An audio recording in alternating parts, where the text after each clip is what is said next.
Fikiria hili kwa sekunde chache. Katika dunia ambayo kila mtu anaonekana kuishi ndani ya simu yake, kuna watu wachache wanaoishi nje yake kabisa. Hawapo Instagram, hawapo TikTok, hawana hata Facebook wala YouTube.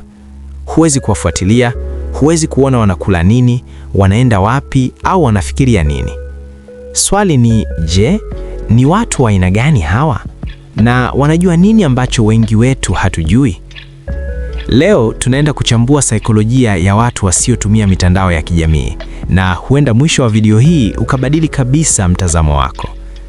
Kwanza kabisa, lazima tukubali ukweli huu kwamba mitandao ya kijamii imekuwa sehemu ya utambulisho wa watu wengi. Watu wanajieleza kupitia picha, status, reels na maoni. Kwa baadhi, kutokuwepo mitandaoni ni kama ni kutokuwepo kabisa ndani ya dunia hii ya teknolojia. Lakini kwa wale wasiotumia mitandao, utambulisho wao haujengwi na likes, comments au views. Wanajitambua kupitia uzoefu wa moja kwa moja, sio uthibitisho wa kidijitali. Kisaikolojia, watu hawa mara nyingi huwa wana internal validation. Hawategemei pongezi za nje kuthibitisha thamani yao. Wengi wao hujenga imani yao kutoka ndani, sio kutokana na idadi ya followers. Hii haimaanishi kuwa wao ni bora kuliko wengine, bali mfumo wao wa kuthamini nafsi zao umejengwa tofauti. Pili, kuna suala la umakini. Mitandao imeundwa kuvuta umakini wetu. Kila notification ni kama kishindo kidogo cha dopamine kinachotufanya turudi tena na tena. Lakini watu wasiotumia mitandao ya kijamii mara nyingi huwa wana uwezo mkubwa wa kudhibiti umakini wao. Wanatumia muda mwingi kufanya kazi moja kwa kina. Wanazungumza na mtu uso kwa uso bila kuangalia simu kila dakika. Hii inawapa uwezo wa kuwa makini na mazungumzo, kitu ambacho leo ni nadra sana. Tatu, watu hawa mara nyingi huwa wana mipaka imara ya kisaikolojia.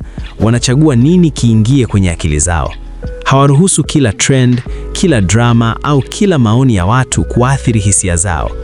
Kisaikolojia, hii inapunguza msongo wa mawazo unaosababishwa na kulinganisha maisha yao na ya wengine.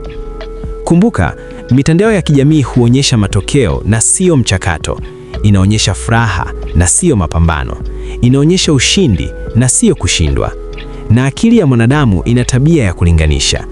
Watu wasiotumia mitandao mara nyingi hujinasua kutoka kwenye mtego wa comparison trap. Hawashindani na highlight reels za watu wengine. Lakini pia kuna upande mwingine wa sarafu. Sio kila asiye na mitandao ana sababu ya kina kisaikolojia. Wengine ni introverts wanaopendelea faragha, wengine wamepitia uzoefu mbaya mitandaoni. Wengine wanaamini muda wao ni rasilimali adimu sana, kuutumia kwenye mitandao ni kupoteza muda. Hivyo sababu zao hutofautiana. Kinachovutia zaidi ni jinsi wanavyounda mahusiano. Badala ya kuwa na marafiki 5,000 mtandaoni, wanaweza kuwa na marafiki wachache lakini wa ukweli. Mahusiano yao mara nyingi hujengwa kupitia mazungumzo marefu, sio emoji. Wanathamini ubora kuliko wingi. Kuna pia dhana ya mental clarity. Bila kelele za kidijitali, akili inapata nafasi ya kufikiri kwa kina. Watu hawa mara nyingi huwa ni wabunifu, wanafikiri sana au wana malengo yaliyo wazi. Sio kwamba mitandao inazuia mafanikio, lakini ukosefu wake unaweza kuongeza umakini na utulivu wa ndani. Hebu jiulize, mara ya mwisho kukaa muda mrefu bila kushika simu yako ilikuwa lini? Mara ya mwisho kuwa na mawazo yako bila kuvurugika na notification ilikuwa lini? Watu wasiotumia mitandao wanaishi hali hiyo kila siku. Hata hivyo, sio lazima uache mitandao ya kijamii ili kuwa kama wao. Lengo sio kukimbia teknolojia. Lengo ni kuielewa nguvu yake juu ya akili yako. Ukiielewa hilo, unaweza kuitumia badala ya kutumiwa nayo. Saikolojia ya watu wasiotumia mitandao ya kijamii tunafundisha mambo matatu makuu.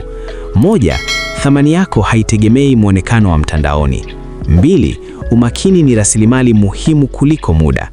3, utulivu wa akili ni nguvu isiyoonekana lakini yenye athari kubwa. Mwisho kabisa, fikiria hili. Kama kesho mitandao ya kijamii yote ingefungwa, je, ungejua wewe ni nani bila profile yako? Je, mahusiano yako yangesimama bila group chats? Je, malengo yako yangesonga bila audience?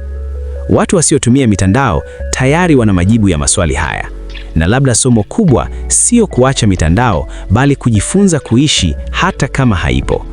kwa sababu mwisho wa siku maisha halisi hayahitaji wifi kuendelea, yanahitaji uwepo wako kamili. Kama umefika mpaka hapa, basi ni kuombe uchukue japo sekunde chache kugusa neno subscribe, kisha bonyeza alama ya kengele ili uwe wa kwanza kupata kila video yangu mpya hapa. Asante kwa kuitazama video hii mpaka mwisho na kwaheri.